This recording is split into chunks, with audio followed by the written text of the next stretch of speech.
From the CISO perspective, the landscape is changing and it's changing quickly. And what we're faced with now is how do we adopt GenAI tools?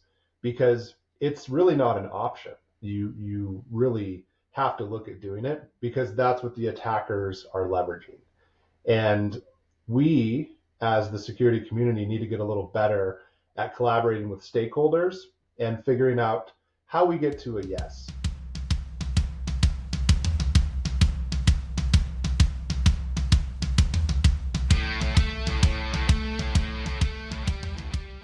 Hey everyone, I'm Brad Bussie, Chief Information Security Officer here at E360. Thank you for joining me for the State of Enterprise IT Security Edition. This is the show that makes IT security approachable and actionable for technology leaders. I'm excited as this is our very first episode where we discuss three timely topics. The first one, GenAI and how it's turning the security landscape on its head. Two, the risk of unused identities. And three, the increase in ransomware attacks in 2023. Now, we did record this show at the end of 2023, and I'm sure you're going to hear me talk a little bit about the holidays. And you're probably looking at your calendar saying, wait a second, it's 2024. But honestly, everything you're going to hear is still timely. So with that, let's get started.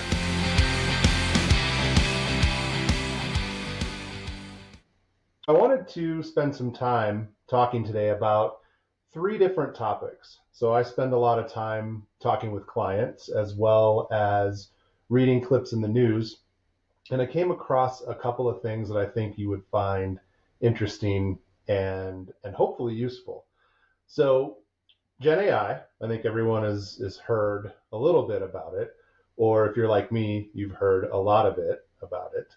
So how is this really impacting CISOs? Because I keep hearing this term that it's turning the cybersecurity landscape and the CISO role on its head.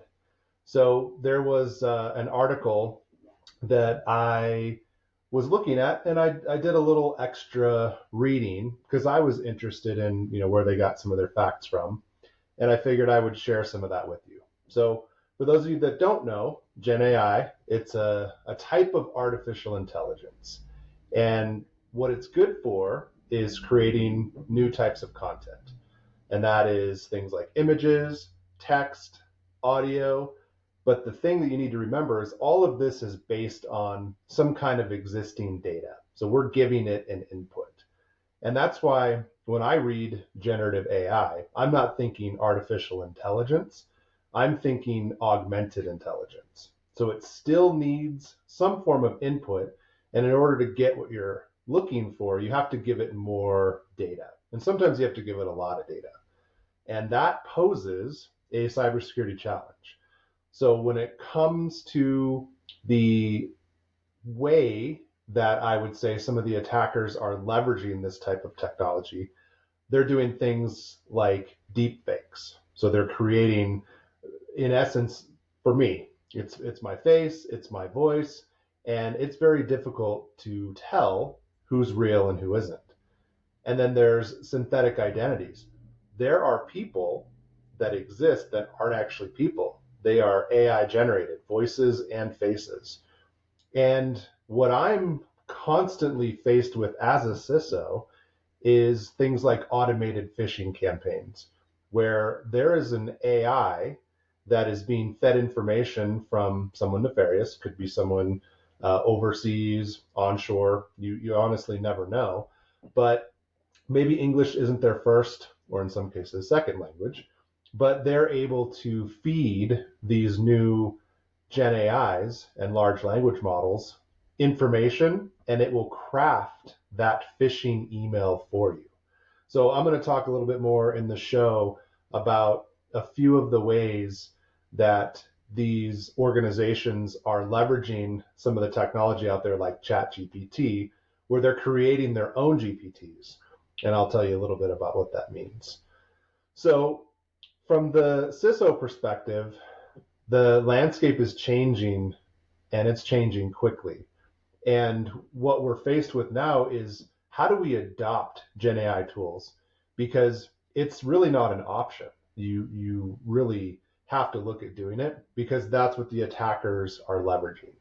And we, as the security community, need to get a little better at collaborating with stakeholders and figuring out how we get to a yes. And I talk with my team and clients about this often, where in the CISO or the CISO role, often people look at us as the ones that say no. And what I'm trying to get to is a yes. And I talk a lot about the statement, yes, and. Yes, and we're going to get there. It may not be the way that you're proposing. However, we can solve that problem. So I think the future of Gen AI is going to continue to evolve. It's going to impact cybersecurity both positively and negatively. And I think it's creating opportunities and risks for the CISO role and security roles in general for organizations. So things I want you to take away from this is phishing attacks, they're getting more convincing and they're getting a lot easier for attackers to create. And there's basically exchanges now on the dark and deep web where they can go and just get these pre-built GPTs, and they're maybe built only to do phishing emails. And they start off with basic phishing, then they move into spear phishing, and then it turns into a persistent threat scenario. So these are things that we need to leverage tooling that's out there. It's not all doom and gloom because a lot of our favorite tools have been leveraging machine learning on the back end. It just isn't as buzzworthy. So there hasn't been a lot of talk about it, but I think you're going to start seeing more from some of the vendors out there. Now, I always try to keep this show pretty vendor neutral. If you ever hear me talk about specific technologies, it's going to be rare, but I may end up using some of the products as just a talking point. So the things that I want you to take away from this is where, as a security practitioner, should you start? And if I'm looking at this as I would look at any security program, really it comes down to governance and compliance. And that simply means what is allowed, what's not allowed. So if I'm looking at this from my employees, what is it okay for them to do? Should they be able to use ChatGPT? Should they be using Google Bard now with Gemini as a piece of it? Should they be using the Microsoft Copilot and that whole Bing chat component? That's going to be up to you to decide. Maybe you want all of them. That is really just the Gen AI side of it. Then it's going to come into what's allowed from the machine learning or the overarching AI inside of the organization. Is Google Vertex going to be allowed? Is it going to be Copilot? And as security practitioners, we have to think about this, and we have to realize what is the overall risk to the organization. So we have to do a little more research and understand what is possible. And I know when it comes to Microsoft Copilot, there are a lot of individuals that are looking at it and thinking, this is great. However, it has access to all of my Microsoft solutions, which means data, as well as the identity side of things. So you can imagine what bad things could happen should a attack be designed specifically to leverage something like Copilot. Because I often say one of the main things that organizations struggle with is simple things like who has access to what should they have access to, where did they get the access, what are they doing with the access, and should they still have it. So one of the things that I've found is that when you start peeling back that scenario, and if I'm giving Copilot the ability to help me, it could actually end up hurting because maybe my unstructured data isn't very well partitioned, meaning I don't have the right groups and roles in place to start. And I see this all the time with a lot of my clients where they were just given a role because they were copying somebody else.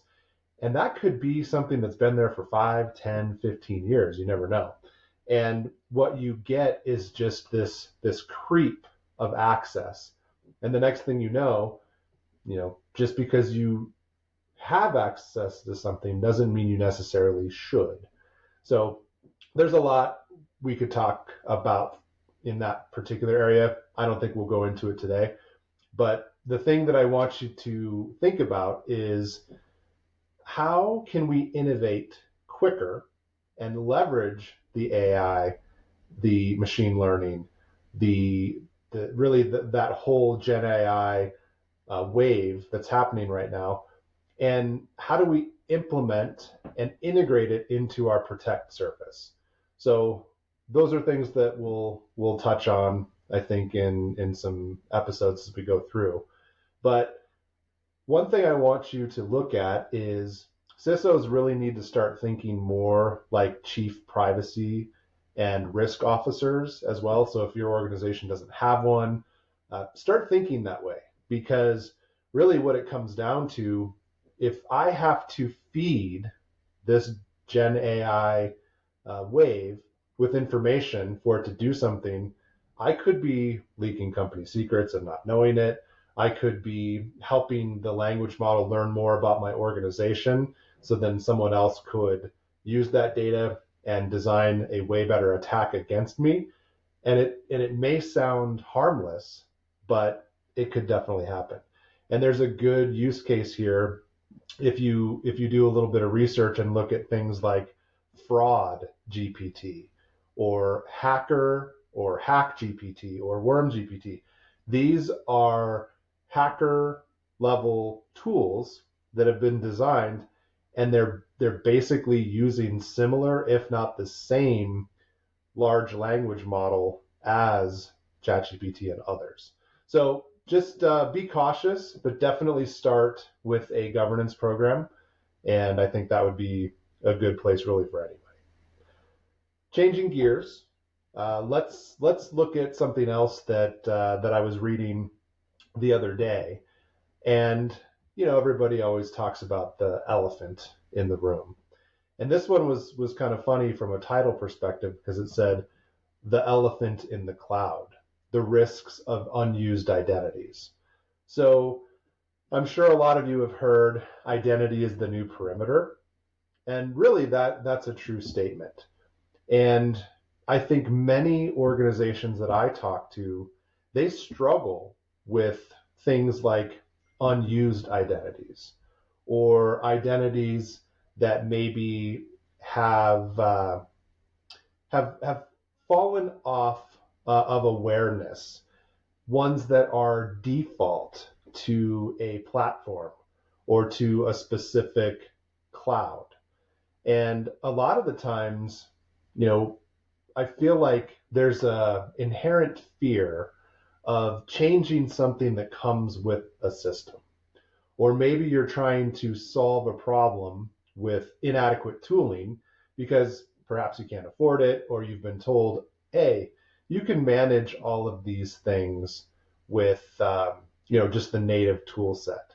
But what you might be lacking is things like auditing or automation, custom controls. And I find a lot people just haven't been trained. It's assumed that it's easy and that you know what to do, but that's not always the case. So when I'm looking at this, I'm thinking of an identity as a couple different things. Could be a human user, could be a machine identity. This is something like maybe a service account, something built directly into an application. I think the human user is probably the easier one to identify, but not always. And I think when I've talked to clients, inadequate tools focuses on things like I was saying before, I've got an identity platform. Maybe it's given to me by Google, maybe Microsoft, could be AWS or others.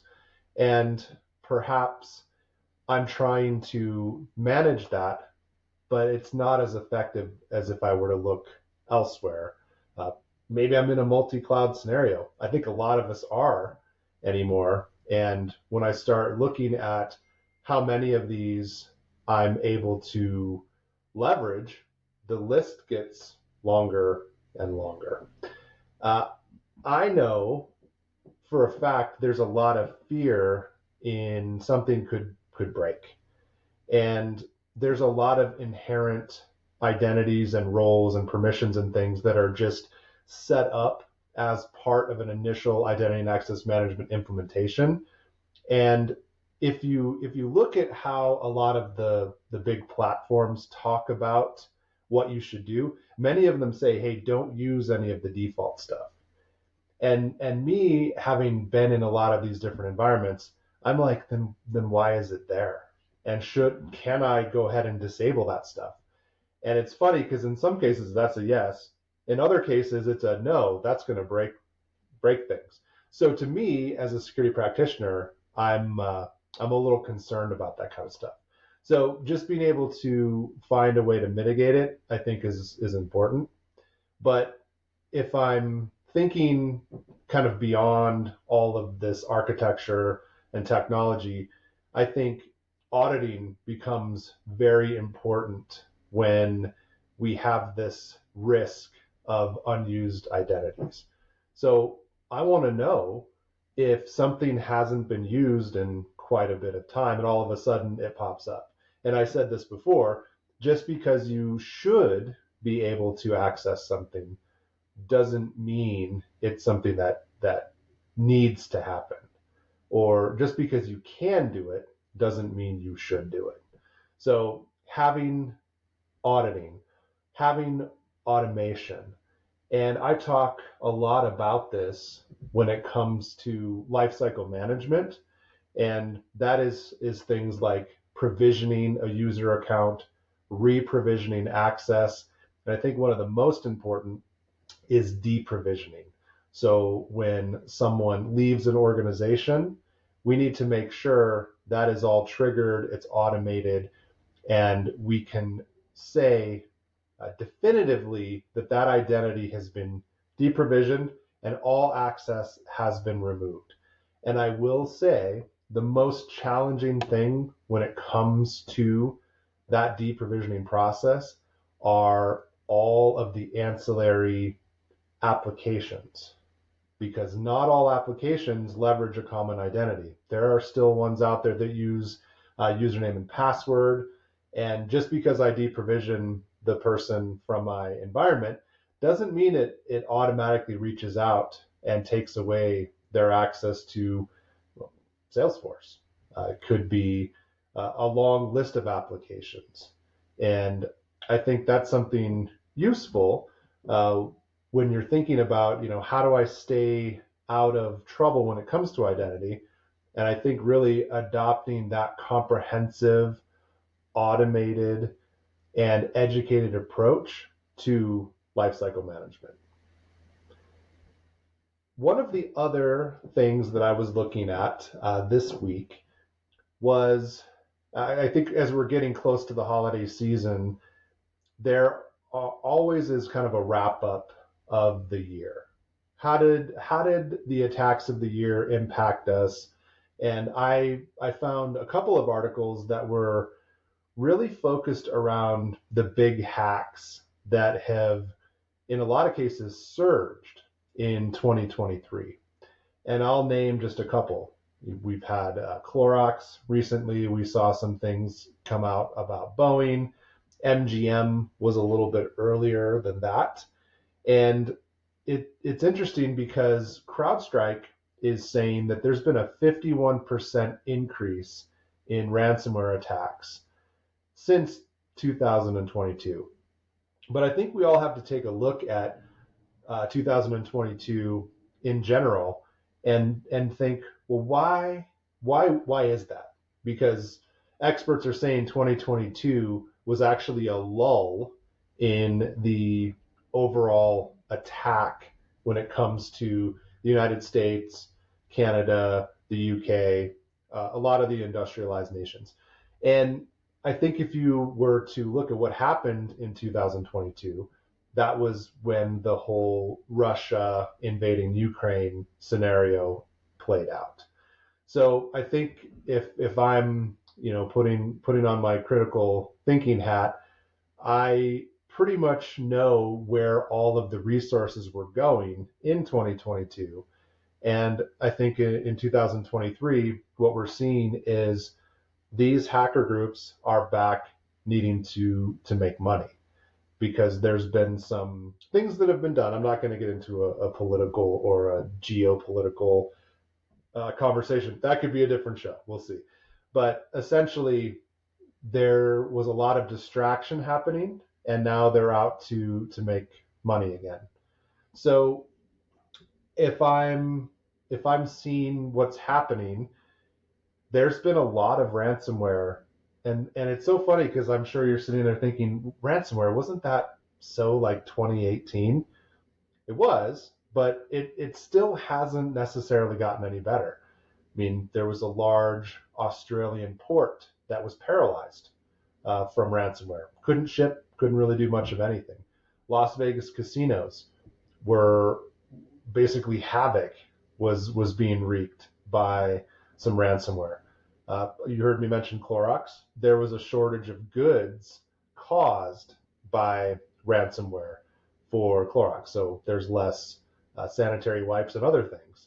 And then there's been some disruption in treasury markets. So, I was looking at this and I saw that there was a 33% increase in just the 3 quarters of 2023, because we're not done yet. We're still in the fourth quarter over 2022. So the targets continue to be US, UK, Canada. India is a growing market for these attacks, Pacific Islands, Africa. So what does this all have in common? That's where a lot of the money is.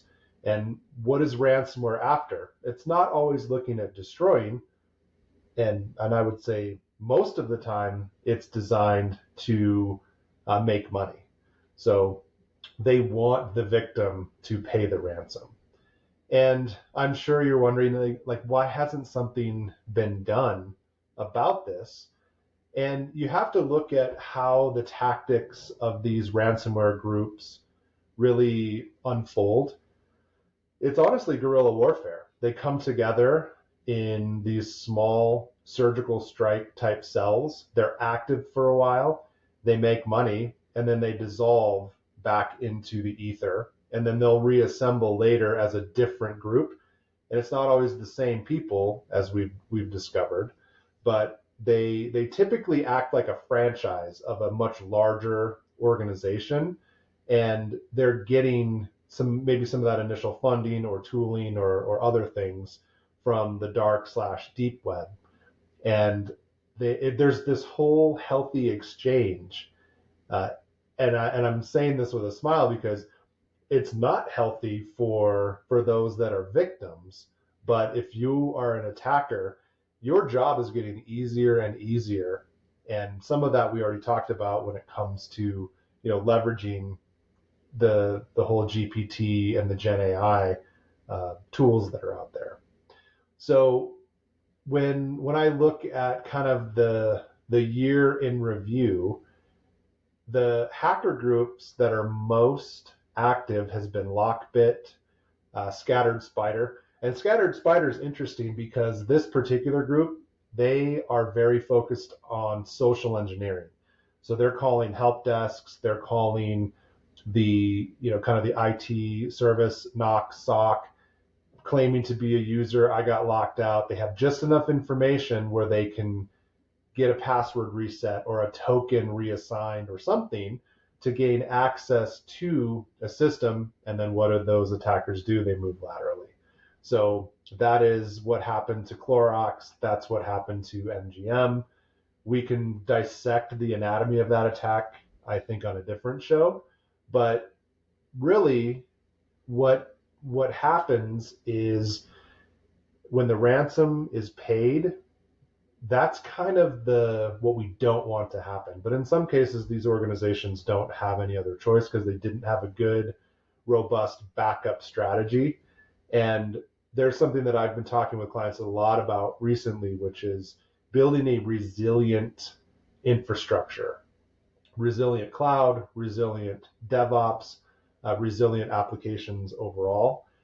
And what we're trying to get to is you should be able to suffer a complete loss and be back up and running in a predetermined amount of time. And it shouldn't be months, it shouldn't be weeks, it shouldn't even be days. It should be a number of hours. So there's a lot we could unpack there too. But what I want you to take from this is these hacker groups are operating typically in nations where law enforcement is very, very difficult to implement in these regions. And they're preying on our desperation of continuing to conduct business. And that is why this is such a large problem, because there's so much money to be made. When you're looking at organizations like MGM, the figure hasn't been disclosed, but the idea was that it's tens of millions of dollars. And can you imagine if this hacker group is just 3 people and it's all paid in Bitcoin? I mean, that's that's like set for life kind of money, and not in a good way for us, but something that we should be thinking about. So don't always think of this as necessarily just the monetary side of things. There's also the threat of leaking sensitive information. I was just at a conference a couple months ago, and we talked about a third type of ransomware that's starting to appear, especially in healthcare scenarios, where they don't steal your data, they don't lock you out of it. What they do is they actually change key parts of the data, and you're not sure what they changed. So you can imagine how this would impact a healthcare organization where, let's say that they're changing patient data, they're changing maybe how much potassium you're supposed to give a patient or what dose of medication. And can you imagine if they would then come at you with the ransom and say, we changed a bunch of stuff. I'm not going to tell you what we changed. But in essence, if you don't pay this ransom, people will and can die because of the information that's been changed. Kind of scary. So these are things that I think are driving this whole unhealthy attack surface. And there's a lot of things that can be done about it. I think what we need to do as a security community is dissect some of these attacks, look at what happened in 2021 with the Colonial Pipeline, look at Clorox, Shell, MGM, ICBC, Boeing. I mean, I can keep naming names, and I feel that's part of the problem. If I can continue to name these names, why have we not learned our lesson? And as a security practitioner, I can, obviously hindsight is 2020. I can look back and say, here's how we could prevent that. So I think we have a duty as security, practitioners to speak with our boards and talk about the very real challenges that could take place. And that's kind of, I think, wherein lies the problem. Most of the time, I think security is looked at as insurance. Well, let's just get that cyber insurance. Well, let's just do the minimum so we can pass that audit or be compliant with SOC 2 or ISO 27001/2 or NIST. I mean, I can keep naming frameworks. And I think we're missing the point. I think that ultimate point is for us to create that resilient organization and to properly mitigate risk. And I feel like we just need to do better. So I will give you a little silver lining about this whole ransomware topic. I was looking at this organization called the Ransomware Task Force, and they're a nonprofit, and they have 48 actions that a public or private organization can take to help mitigate attacks. I think the information is great. Some of it you may know, some of it you may not know. So I would urge you check that out in a search and take a look at it, because I feel like this problem isn't going anywhere. It's going to continue to be in the headlines. And I would much rather us all take a look at this and be armed with a little more information. And it's hard. I mean, some of us have shifted to a work from home, and some of us are at home, or as I like to say, we're anywhere. But we're maybe anywhere only a couple of days a week. But that in itself has made our attack surface as organizations that much bigger. So that's why I'm urging we need to bring security closer to our endpoints, closer to the application, closer to the data. And we need to move away from this, and I'm going to say, old way of thinking, which is the castle, moat, perimeter type approach. The buzzword of last year was zero trust networking. The buzzword this year is AI. But I think if I'm going to leave you with anything, it's that we need to stay focused on a true zero trust approach and start to treat our internal networks just like the internet and protect our devices, users, and data a lot better. So thanks again for joining me today, and we'll see you next time on the show, which is the State of Enterprise IT Security Edition. Thank you.